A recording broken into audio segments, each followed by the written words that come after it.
বাঙালির কাছে রবিবার মানে কিন্তু জমিয়ে খাওয়া দাওয়া, আড্ডা, গল্প আর টানা একটা ভাত ঘুম, তাই না?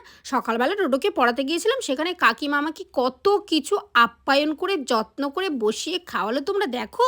পরোটা ছিল, এখানে হচ্ছে মাংস ডিমের ভুজিয়া, ৩ রকমের মিষ্টি, বাপরে বাপ! আপ্যায়নের তো কোনো ত্রুটিই রাখেনি। তারপর সুরাজকে পড়াতে গেলাম, সেখানেও একটা রসগোল্লা গালে পুরে নিলাম।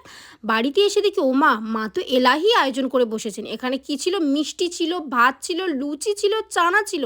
আর আমার ফেভারিট মাংসের চাপ, উফ! সে যে কি ভালো খেলাম তোমাদেরকে কি বলবো।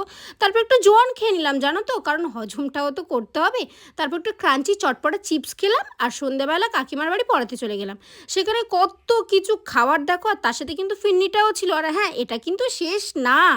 তারপরে সন্ধ্যাবেলা পাপা আনলো, মানে রাত্রেবেলা পাপা আনলো বিরিয়ানি। লখনৌ বিরিয়ানি বেস্ট, আমার তো বেশ ভালো লাগে এখানকার বিরিয়ানি। এটা খেলাম আর শুয়ে পড়লাম। তোমাদের কেমন লাগলো কমেন্টে জানিও। টাটা।